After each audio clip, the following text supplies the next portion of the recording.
तो बच्चों, एक बार फिर आपके क्लास में विज्ञान पढ़ते हैं। आज मैं आपको जो मैंने पाठ जीवन की मौलिक इकाई शुरू की थी, उसमें हमने पिछले वीडियोस में कोशिकाओं के बारे में जाना था। अब कोशिकाओं के अंगों के बारे में जानते हैं। पहले भी मैंने आपको कुछ अंगों के बारे में बताया था, जैसे कोशिका भित्ति। तो आज उसी क्रम में थोड़ा आगे बढ़ते हैं और लेते हैं गोल्जी काय।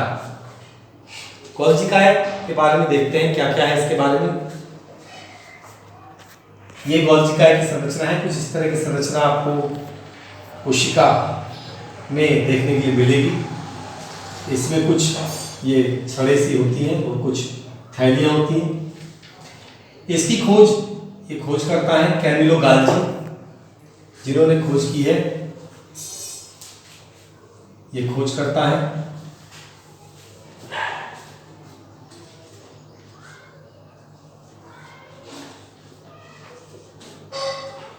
कैमिलो गाल्जी ने खोज की है। इसमें 4 से 10 खोखली बेलनाकार नलियां होती हैं, जैसे मैंने बनाई है, और कुछ रिक्तिकाएं भी होती हैं।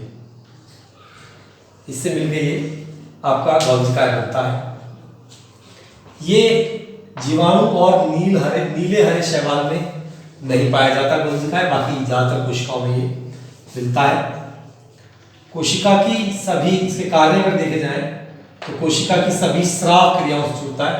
कोशिकाओं से जो पदार्थों का स्रावण होता है, कोशिकाओं से पदार्थों का स्रावण,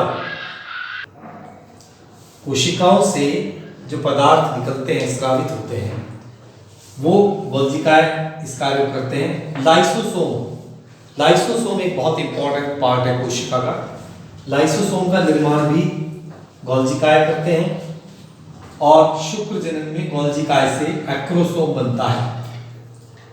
कोशिका विभाजन में कोशिका पट्टिका का निर्माण, यानी सेल प्लेट, कोशिका पट्टिका का निर्माण भी होता है, और हेमीसेल्यूलोज का निर्माण। हेमीसेल्यूलोज काम में आएगा कोशिका भित्ति को बनाने में, क्योंकि वो सेल्यूलोज की बनी होती है।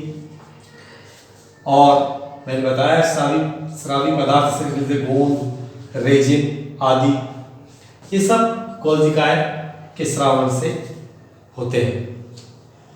इसके बाद मैं कह रहा था कि लाइसोसोम एक बहुत इंपॉर्टेंट अंग है कोशिका का। डी ड्यूक ने इसकी खोज की थी, ये खोज करता है इसके।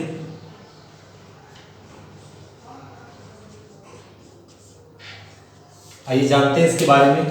ये अपघटनीय एंजाइम से भरी थैलियां होती हैं।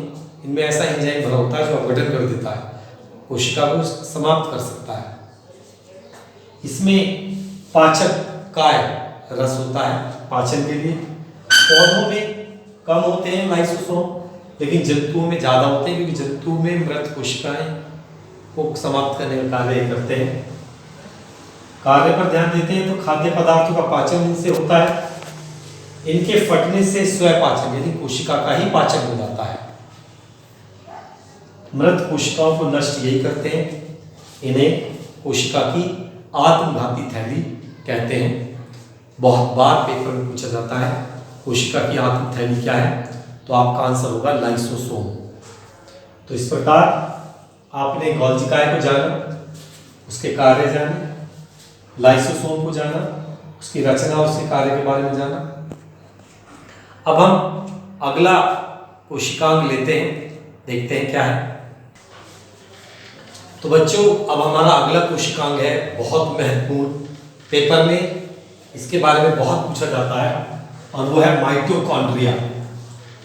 खोजकर्ता अल्टमान इसे कोशिका का ऊर्जा गृह या पावर हाउस कहते हैं। बहुत बार क्वेश्चन पूछा जाता है कोशिका का ऊर्जा गृह या इसका पावर हाउस क्या है, तो वो है माइटोकॉन्ड्रिया। कोशिका में जब मैंने चित्र बनाया था कोशिका का, इस प्रकार की जो संरचनाएं हैं वो माइटोकॉन्ड्रिया है। ये मैंने कुछ आंतरिक संरचना बनाने की कोशिश की है। इसमें उंगली जैसी संरचनाओं के ऊपर गोल गोल संरचनाएं बनी होती हैं। इनके बारे में भी जानेंगे ये क्या है। तो इसकी रचना दोहरी दीवार का बना एक थैला है। ये दोहरी दीवार एक बाहर वाली और एक अंदर वाली। दोहरी दीवार का बना एक थैला है। दीवार प्लाज्मा झिल्ली के समान वसा और प्रोटीन की बनी होती है। भीतरी सतह पर उंगली जैसी संरचना होती है जिसे क्रिस्टी कहते हैं। कई बार पूछा जाता है क्रिस्टी क्या है, या माइटोकॉन्ड्रिया के अंदर उंगली जैसी संरचना को क्या कहते हैं, तो बच्चे याद रखना क्रिस्टी कहते हैं।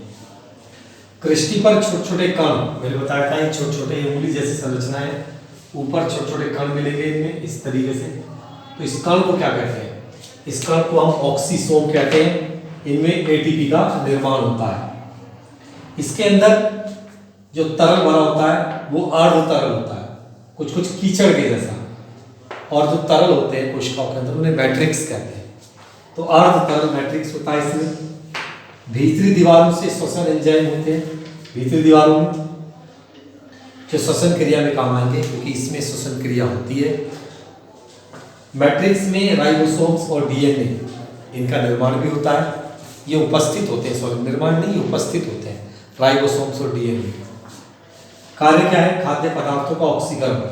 ऑक्सीकरण मतलब ऑक्सीजन का योग होना। तो खाद्य पदार्थ ऑक्सीजन की उपस्थिति में जलेंगे, वही श्वसन है।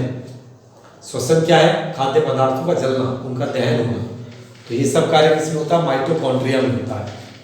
ऊर्जा मुक्त होती है, ये जो ऊर्जा मुक्त होती है ये एटीपी के रूप में संचित हो जाती है। एटीपी और एडीपी दो चीजें हैं, दोनों की फुल फॉर्म में आज आपको बताता हूं। एटीपी इसकी फुल फॉर्म है adenosine triphosphate,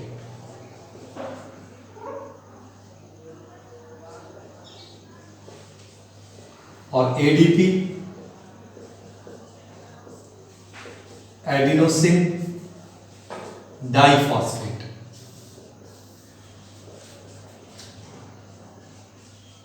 adenosine triphosphate ATP, adenosine diphosphate ADP. तो एटीपी के रूप में ऊर्जा संचित होती रहती है, और एटीपी को ऊर्जा का सिक्का भी कहते हैं। बहुत सारे एटीपी होते हैं, जब उनसे ऊर्जा निकल जाती है तो वो वापस एडीपी में बदल, एडीपी से एटीपी बनता है, इसमें ऊर्जा आ गई, और जब इसमें से ऊर्जा निकल जाएगी तो वापस एडीपी बन जाएगा।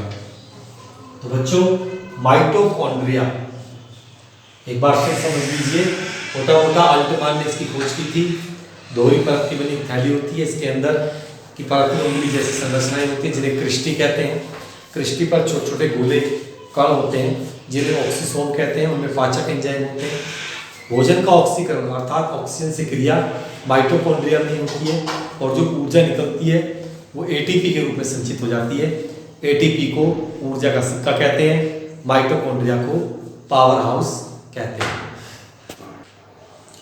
अब बच्चों अगला कोशिकांग लेते हैं लवक, बहुत इंपॉर्टेंट है। ये लवक जंतु कोशिकाओं में नहीं पाए जाते, पादप कोशिकाओं में पाए जाते हैं, और जीवाणु, कवक, नीले हरे शैवाल इनमें भी नहीं पाए जाते। मतलब ये स्वयपोषी में पाए जाते हैं।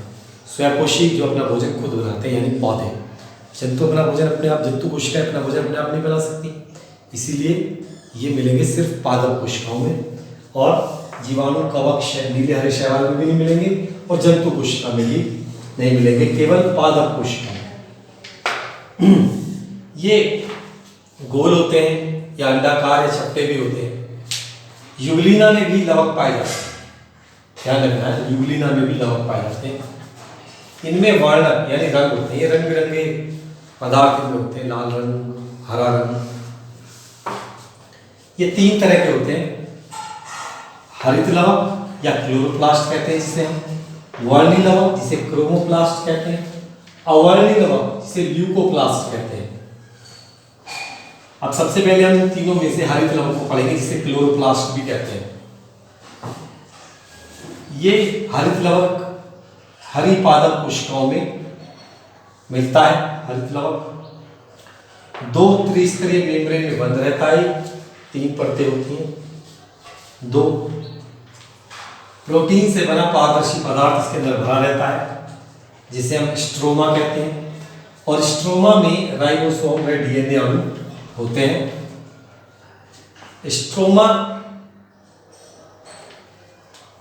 स्ट्रोमा में एक दूसरे के समांतर झिल्लियां या पटलिकाएं या लेमेली कहते हैं पटलिकाओं को, ये समांतर ये जो है ये पटलिकाएं हैं, ठीक है। प्रकाश संश्लेषण के लिए क्लोरोफिल होता है इसके अंदर, हरे रंग का पदार्थ। सिक्कों के समान अंगों का एक चट्टा लगा हुआ है, दिख रहा है आपको पूरा, इस पूरे को ग्रेनम कहते हैं। और जो ये सिक्के की समान संरचना है इसको थैलेकॉइड कहते हैं। और कार्य है इसमें मुख्यतः प्रकाश संश्लेषण, मुख्यतः कार्य जो है इनका प्रकाश संश्लेषण का इसमें कार्य होता है। तो लवक में बहुत महत्वपूर्ण है हरित लवक। अब मैं आपको पढ़ाऊंगा वर्णी लवक।